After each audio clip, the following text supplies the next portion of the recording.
Bonjour Bernard Cazeneuve. Bonjour. Bonjour. Rien ne doit empêcher Israël de se défendre, c'est ce qu'a dit Yael Braun-Pivet, la présidente de l'Assemblée nationale en déplacement ce week-end à Tel Aviv pour afficher sa solidarité à Israël. La France soutient pleinement Israël, a-t-elle dit. Est-ce que c'était sa place ? Je pense qu'à la veille ou à l'avant-veille du déplacement du président de la République, il eût été préférable que la voix de la France s'exprimât seulement par la voix du président de la République. Et que la voix du président de la République, qui s'exprimera donc demain sur place, par les objectifs qu'elle définira, par la méthode qu'elle proposera, soit la seule voix française qu'on soit en situation d'entendre sur un sujet grave dans un contexte international difficile. Je comprends très bien que la présidente de l'Assemblée nationale se déplace avec une délégation, mais lorsqu'on est dans un contexte aussi difficile que celui qu'on connaît, aussi troublé, avec des tensions internationales aussi graves, la voix de la France s'exprime par le président de la République. Sur la délégation, justement, Yael Braun-Pivet était accompagnée du patron des Républicains, Éric Ciotti, du député Meir Habib, proche de Benyamin Netanyahou. Elle dit que la gauche n'a pas voulu l'accompagner. Est-ce que vous comprenez ces élus de gauche, ces responsables de gauche qui ont refusé d'y aller ? Mais je pense qu'à partir du moment où un déplacement est organisé par l'Assemblée nationale, qu'à la tête de la délégation de l'Assemblée nationale, il y a la présidence de l'Assemblée nationale, que nous sommes dans un contexte, encore une fois, international extrêmement grave, qui appelle une responsabilité collective, il aurait été normal que l'ensemble des formations politiques s'associent à ce déplacement, l'ensemble des formations politiques sollicitées. Je pense d'ailleurs que si le déplacement avait été organisé en concertation avec ceux qui ont été sollicités, et si le discours tenu sur place avait été discuté avec les organisations politiques sollicitées, peut-être les choses se seraient passées différemment. Vous parlez de trouble, Bernard Cazeneuve. Pour ajouter du trouble au trouble, Jean-Luc Mélenchon crée la polémique avec un tweet. Madame Braun-Pivet campe à Tel Aviv pour encourager le massacre. À l'instant, Yael Braun-Pivet l'accuse de lui mettre une cible dans le dos. On rappelle qu'elle a été déjà la cible de menaces antisémites. Je pense que ces propos sont, comme souvent, j'allais presque dire comme toujours, lorsqu'ils viennent de Jean-Luc Mélenchon, outranciers, irresponsables et de nature à créer les tensions les plus grandes. Mais moi, je ne veux plus commenter les propos de Jean-Luc Mélenchon. Pour plusieurs raisons.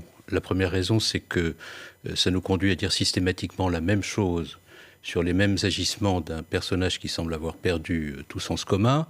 Deuxièmement, les propos de Jean-Luc Mélenchon ont une conséquence, c'est d'alimenter le vote Rassemblement national. Or, le principal objectif que nous devons avoir aujourd'hui, c'est d'éviter que le Rassemblement national n'arrive au pouvoir. Donc moi, je n'ai pas l'intention de donner davantage d'audience à des propos qui ont pour seule et unique conséquence d'aider le Rassemblement national à faire son chemin. Et enfin, troisièmement, pendant qu'on commente les propos absurdes de Jean-Luc Mélenchon, on ne parle pas des sujets fondamentaux essentiels. Alors, comme j'ai peu de temps chez vous aujourd'hui, je n'ai pas beaucoup de temps à perdre à commenter les outrances. Parce que sur le fond, ce qui a choqué Jean-Luc Mélenchon et une partie de la gauche, la France insoumise, c'est la phrase de Yael Braun-Pivet « Il faut préserver les civils à Gaza, mais rien ne doit empêcher Israël de se défendre ». Est-ce que vous aussi, cette phrase, elle vous surprend ? Mais là aussi, répondons clairement. D'abord, Jean-Luc Mélenchon n'a aucune leçon à donner à quiconque. Il n'est même pas capable, avec son organisation, de qualifier de terroriste l'organisation qui a agressé Israël, c'est-à-dire le Hamas. Quand on n'est pas capable de qualifier pour ce qu'elles sont des organisations terroristes, on est disqualifié pour donner des leçons à quiconque. Ensuite, pour ce qui concerne les propos tenus par la présidente de l'Assemblée nationale, bien entendu que Israël a le droit de se défendre, sans quoi il n'y a plus d'État d'Israël. Et Israël a fait l'objet d'une attaque terroriste monstrueuse qui a conduit à des massacres de nombreux civils. Mais la limite de l'intervention d'un État quel qu'il soit, c'est le respect du droit international. Et par conséquent, dans le respect du droit international, il y a le respect de la vie des populations civiles. Et d'ailleurs, je constate, lorsque j'entends le président de la République s'exprimer sur ces sujets, que la préoccupation majeure, sans doute l'exprimera-t-il demain, c'est la préoccupation de la désescalade, c'est-à-dire faire en sorte que l'on puisse, dans un contexte de tension extrême, de faire en sorte que les populations civiles, qui ont déjà beaucoup souffert, de part et d'autre, ne souffrent pas davantage. Je constate d'ailleurs, pour le cas où ça aurait échappé aux observateurs français, que c'est également la position des Américains, et que c'est la position qui a été prise par Joe Biden à l'occasion de son déplacement, et il a eu raison de prendre cette position. Et le dire à Tel Aviv, c'est important de le dire là-bas. Mais je pense que c'est important de le dire partout où la voix de la France s'exprime. J'ajoute d'ailleurs que la voix de la France ne s'est jamais exprimée de façon aussi pertinente au cours des dernières décennies qu'à l'occasion du discours de François Mitterrand à la Knesset en mars 1982. On n'aurait jamais dû abandonner la ligne de François Mitterrand à la Knesset en mars 1982. Quelle était cette ligne ? C'était le droit pour Israël à sa sécurité et le caractère inconditionnel de l'existence d'Israël, le renoncement à l'action terroriste pour les Palestiniens, le droit pour les Palestiniens à un État et la cohabitation entre deux États dans la paix. C'était ça la ligne de la France. Et cette ligne-là, qui aurait dû inspirer d'ailleurs la diplomatie de l'ensemble des États pour la paix, est une ligne qui a été abandonnée, y compris d'ailleurs à travers les accords d'Abraham, puisque ces accords ont fait l'impasse sur la question palestinienne. Abandonnée, y compris par Emmanuel Macron ? Non, quand je dis que cette ligne a été abandonnée, je ne fais pas référence à Emmanuel Macron, je ne fais pas référence d'ailleurs au successeur de François Mitterrand, je fais référence aux accords qui ont été signés au plan international, à ce que la diplomatie internationale a pu faire, notamment à travers les accords d'Abraham, qui ont fait l'impasse sur la question palestinienne, qui ont fracturé le monde arabe, et c'est précisément à cela que je fais référence lorsque je dis qu'on s'est éloigné de l'esprit du discours de François Mitterrand de 1982 à la Knesset. Bernard Cazeneuve, dans le journal L'Opinion, vous avez écrit « Nous devons parler à Israël en amis, d'État à État, et lui dire ses vérités.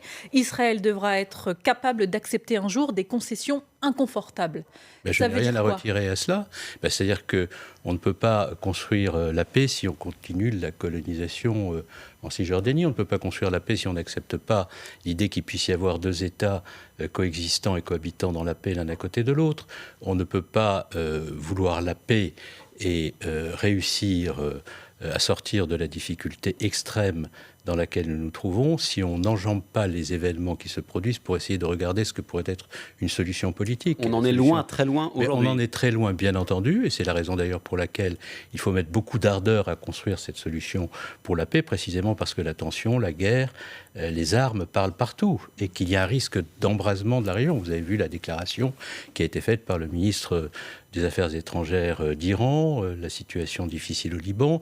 Donc, dans le contexte qui prévaut, chaque parole politique doit être pesée et sous-pesée, l'esprit de responsabilité doit l'emporter sur toute autre considération, et dès lors qu'il s'agit de la France, l'objectif ne doit pas être, à travers ce drame, de faire prospérer des petites affaires de parti ou petites sections politiques dérisoires au regard des enjeux, mais d'essayer de faire en sorte que la voix de la France, qui sera portée par le président de la République, correspondent à ce dont la région a besoin pour retrouver le chemin de la paix. Risque d'embrasement, risque peut-être aussi d'importation du conflit ici, chez nous, en France. On va continuer d'en parler avec vous, Bernard Cazeneuve, juste après le fil info 8h41, Maxime Glorieux.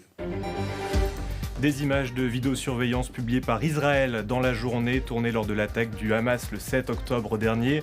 L'objectif est de montrer la gravité des crimes. Israël qui prépare toujours son offensive terrestre. On ne risque pas un AVC pour un nez bouché. L'alerte sur France Info, la directrice de l'Agence de sécurité du médicament. Dans le viseur de Christelle Ratignier-Carbonneil, les comprimés contre le rhume sont concernés l'Actifed, l'Umex ou encore le Dolirum. L'Olympique lyonnais, lanterne rouge de la Ligue 1 de foot, nouvelle défaite hier face à Clermont en clôture de la 9e journée. En tête du classement, le retour de Monaco devant Nice et en 3e position le PSG après sa large victoire 3-0 contre Strasbourg. Un ticket à gratter pour financer la biodiversité, vendu 3 €, dont 43 centimes reversés à l'Office français de la biodiversité. L'objectif est de lever 6 millions d'euros pour des projets des Vosges aux Pyrénées et jusqu'en Martinique. France Nature Environnement dénonce une opération de communication et alerte sur le risque d'addiction au jeu. France Info. Le 8-30 France Info, Jérôme Chapuis, Salia Braclia.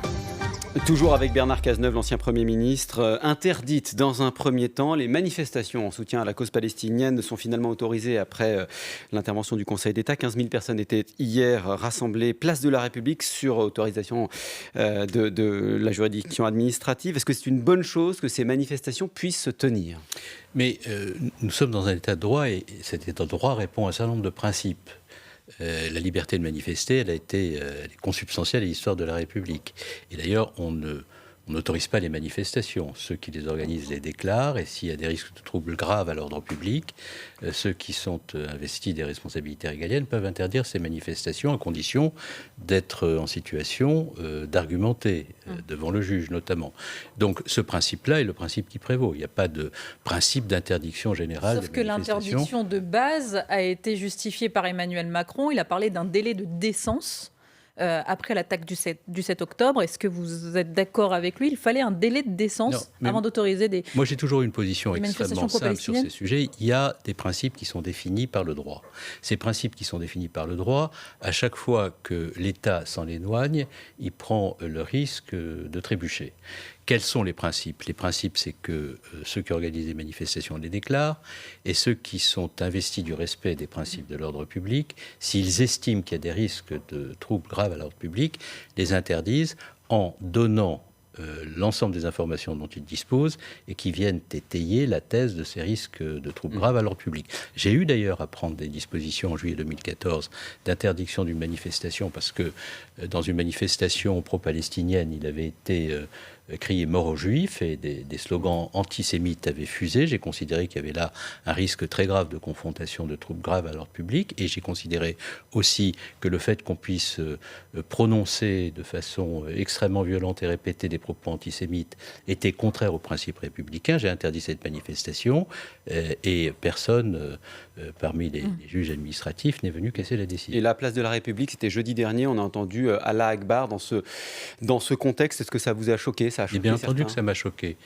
profondément. Et c'est la raison d'ailleurs pour laquelle, là encore une fois, tous ceux qui sont investis d'une responsabilité publique, qui portent une parole politique dans le contexte d'extrême tension que connaît notre pays, avec des risques de confrontation réels à l'intérieur même de la nation, doivent par leurs propos, par leur comportement, tout faire pour apaiser et non pas organiser l'affrontement et la confrontation. Bernard Cazeneuve, depuis l'attentat d'Arras qui a provoqué la mort du professeur Dominique Bernard, les propositions se multiplient pour contrer la menace terroriste.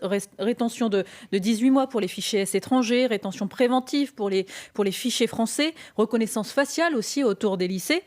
Ça, c'est utile au débat ou alors c'est de la surenchère ? Mais ça dépend des mesures qu'on propose. Je veux dire, toutes les mesures qui sont utiles à la prévention et à la lutte contre le terrorisme doivent être prises. C'est pas moi qui vous dirai le contraire. J'ai eu à le faire lorsque j'étais ministre de l'Intérieur et je l'ai fait systématiquement.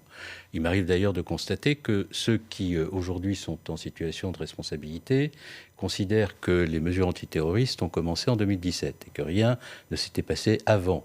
Alors même que nous avons été amenés, par exemple, à l'occasion de la loi de juillet 2015 sur l'asile, à tout mettre en œuvre pour réduire la durée de traitement des dossiers de demandeurs d'asile, avec la volonté de ramener de 24 à 9 mois la durée de traitement de ces dossiers pour permettre la reconduite à la frontière de ceux qui ne relevaient pas du statut de réfugié en France. Nous avons également, dans cette loi de juillet 2015, décidé de pouvoir retirer le statut de réfugié à ceux qui en avaient bénéficié et tourner contre notre pays qui les avait accueillis leur violence. Mais vous entendez bien le sens de la question, c'est-à-dire qu'on entend toujours des mesures supplémentaires et on se demande toujours si on n'est pas en train de repousser le curseur entre la sécurité et la liberté, au dépend de la liberté. Non, mais nous ne devons pas le faire au détriment de la liberté. Si nous le faisions au détriment de la liberté, d'ailleurs, nous consacrerions la victoire des terroristes, puisque ce que les terroristes veulent faire en nous attaquant, c'est nous pousser à remettre en cause tous les principes de l'état de droit.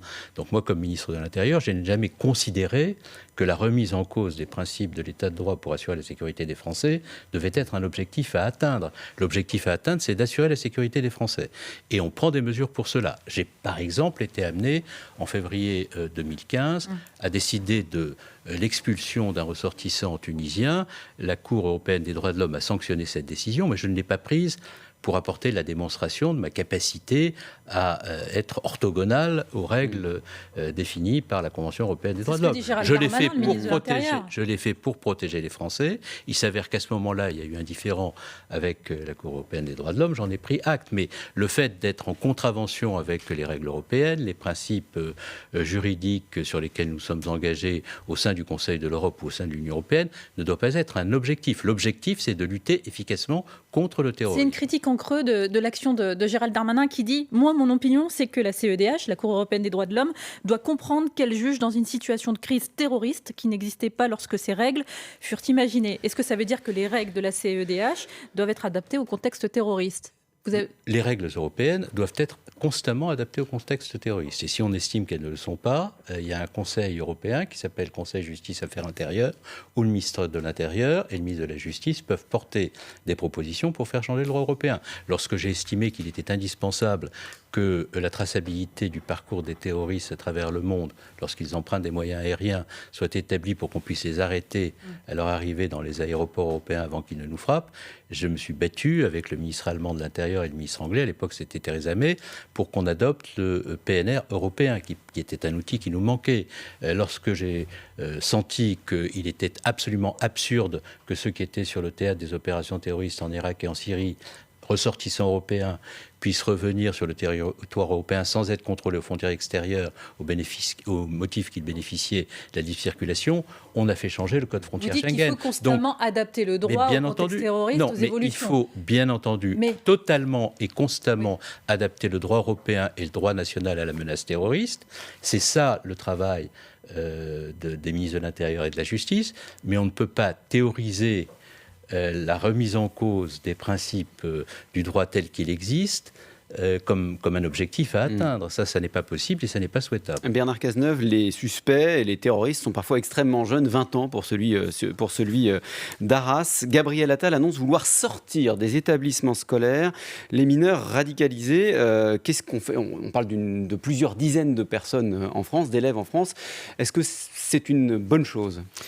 C'est une mesure dont je comprends le sens et dont j'approuve les objectifs que cette mesure prétend atteindre, mais ça suppose que ces individus ne soient pas laissés dans la nature. C'est-à-dire qu'on mette en place des structures spécialisées de déradicalisation qui permettent, dès lors que ces personnes ne sont pas susceptibles d'être expulsées vers leur pays d'origine, si elles sont françaises, de créer les conditions pour que ces personnes soient prises en main par des structures spécialisées de déradicalisation. Est-ce que vous parleriez, vous aussi, comme l'a fait Jean-Michel Blanquer ce week-end sur France Info, d'islamisme d'atmosphère, notamment à l'école, chez ces jeunes ? L'islamisme d'atmosphère est une expression qui a été utilisée par Gilles Kepel, à juste titre.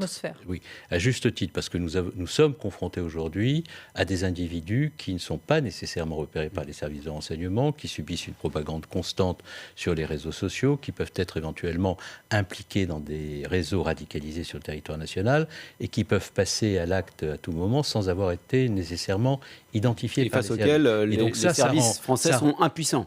Impuissants, non, parce que les services de renseignement font un travail extrêmement important. Ils bénéficient de moyens dont ils ne bénéficiaient pas auparavant. La loi de juillet 2015 leur a donné beaucoup de moyens qui leur permettent notamment d'entrer dans les conversations entre les terroristes qui ne pouvaient pas faire avec la loi de 1991. Mais parfois on se demande à quoi ça sert. Pardon, Bernard Cazeneuve, vous avez été ministre de l'Intérieur, mais dans le cas de l'assaillant à Arras, il y a eu plusieurs signalements.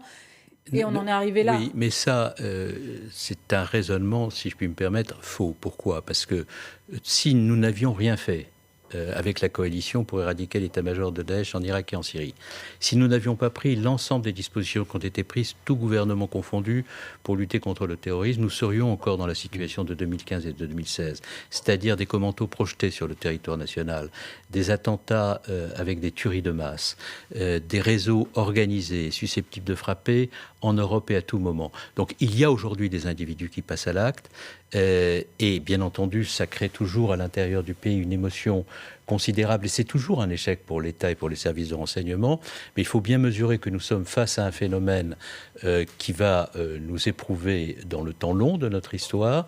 Nous sommes face à un totalitarisme qui nous met à l'épreuve depuis longtemps et qui continuera à le faire, et dans cette guerre que nous livre le terrorisme, nous aurons à adapter en permanence nos dispositifs, et il se produira d'autres attentats, et la vérité, c'est de le dire, et quels que soient d'ailleurs ceux qui dirigeront le pays, ils seront confrontés à cette épreuve.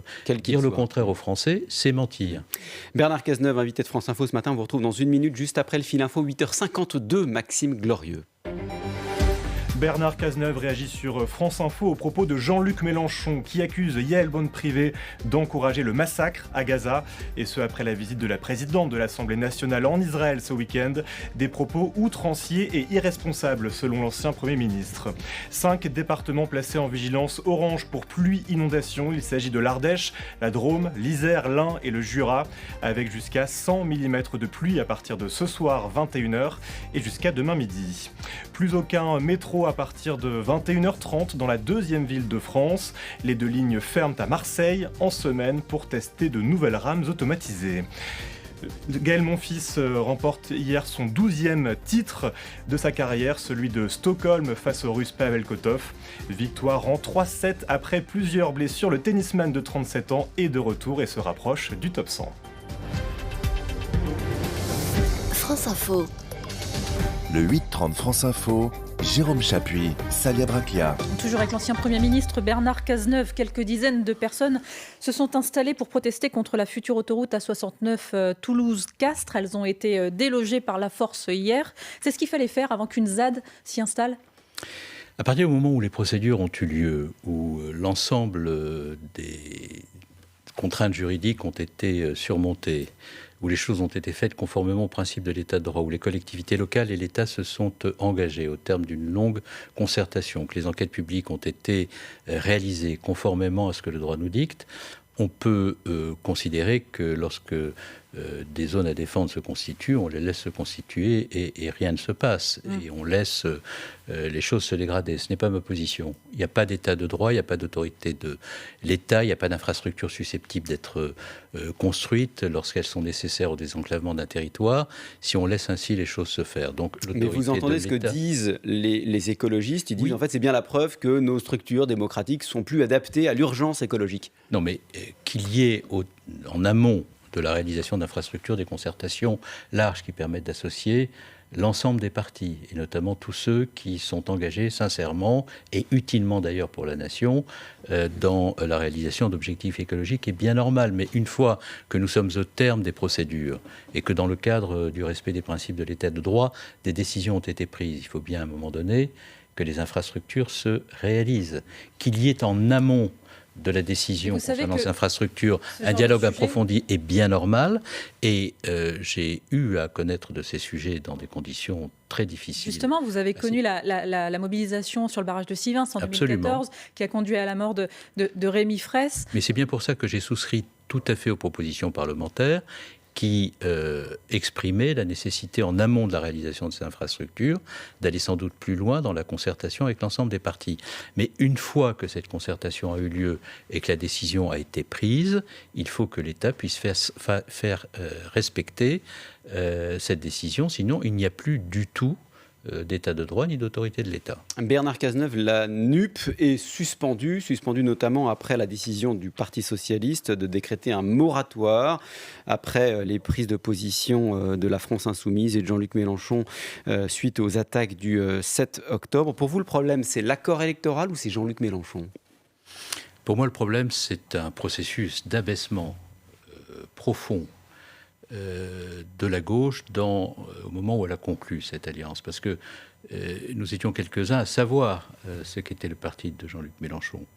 Et nous étions quelques-uns à considérer, à juste titre, et tous les événements qui se sont produits depuis l'ont montré, que ce parti n'appartenait pas à la grande histoire de la gauche française, qu'il était la manifestation d'un extrémisme. Mais une fois que vous avez dit, on vous l'avait bien dit, qu'est-ce que vous proposez ? Non, mais nous l'avons dit et nous avons eu raison. Parce que tout ce qui s'est produit depuis a montré que l'analyse qui était la nôtre était juste. Bon, à partir du moment où les choses se sont passées ainsi, que nous faisons le constat des excès, des outrances, de l'extrémisme dont Jean-Luc Mélenchon et son organisation sont capables, il faut couper les ponts. Et il faut reconstituer la gauche autour de bases qui soient plus saines et plus solides. Comment le faire ? Il faut rassembler tous ceux qui croient à la nécessité de la renaissance d'une gauche de gouvernement qui soit crédible, qui soit responsable, qui soit audacieuse dans ses propositions. Et comme le Parti socialiste a été fracturé par la décision prise par sa direction de conclure cette alliance, je pense que la direction du Parti socialiste serait bien inspirée de rassembler les siens. Parce que le discours de la direction du Parti socialiste, je l'entends, il consiste à dire « mais nous voulons l'union de la gauche ». Mais quand on veut l'union de la gauche, il faut commencer par rassembler les siens. Ensuite, le discours consiste à dire « mais c'est difficile de rassembler les nôtres parce qu'ils sont défavorables à l'union de la gauche ». Tous ceux qui se sont exprimés pour condamner l'alliance avec la NUP, enfin avec LFI, sont ceux qui, pendant des années, ont dirigé des collectivités locales avec toutes les forces de gauche. D'accord, Ça a été mon cas à Cherbourg, au Conseil régional de Basse-Normandie. Partout où j'ai dirigé des collectivités locales, c'était avec toute la gauche. Donc, si l'on veut aujourd'hui que l'union de la gauche se fasse, il faut qu'il y ait une force politique centrale qui soit encore une fois une force de responsabilité et de crédibilité. Très bien, Bernard Cazeneuve, mais le discours d'Olivier Faure, le premier secrétaire du Parti socialiste, très rapide, le premier secrétaire du Parti socialiste dit... J'ai peur que ce soit le dernier secrétaire, au train où vont les choses. Ah. Bon, eh ben lui, en tout cas, il l'est encore et il vous dit ne nous donnez pas de leçons parce que quand on vous a écouté, on a fait 1,7% à la présidentielle. Non, mais et les sièges qu'on a eus à l'Assemblée, c'est grâce à LFI aussi. Olivier Faure était premier secrétaire du Parti socialiste depuis 5 ans lorsque ce score a été fait. C'était pas moi qui était premier secrétaire, c'est lui. Et je me souviens que lui, comme d'autres, sont venus à ce moment-là me demander, ils n'étaient pas très nombreux à être loyaux à ce moment-là, de bien vouloir prendre la présidence du comité de soutien d'Anne Hidalgo. Et je l'ai fait pendant que d'autres, à ce moment-là, s'occupaient d'essayer de négocier déjà des accords, et éventuellement des accords avec d'autres candidats, torpillant en cela, de façon totalement déloyale, la candidature d'Anne Hidalgo. Donc, tous ceux qui ont été dans ces combines d'appareils, dans ce tacticisme de chaque instant, et qui savent parfaitement quelle a été leur action et quel a été leur rôle, seraient bien inspirés de ne pas en rajouter. Merci beaucoup, Bernard Cazeneuve, d'avoir été avec nous sur France Info ce matin. Je vous laisse en compagnie de Salia Braclia. Dans 5 minutes, les informés. Salia, quel est le programme ? 2 sujets au menu des informés. Alors qu'Emmanuel Macron se rend demain en Israël, un débat est prévu cet après-midi à l'Assemblée nationale sur la situation au Proche-Orient. Un débat qui s'annonce électrique. Et puis les militants écologistes, on vient d'en parler, ne lâchent pas. Ils ne veulent toujours pas de l'autoroute A69. Ils ont été délogés de force ce week-end par les forces de l'ordre. On parle de tout ça dans un instant avec Renaud Dely et ses informés. A tout de suite sur France Info. Merci beaucoup.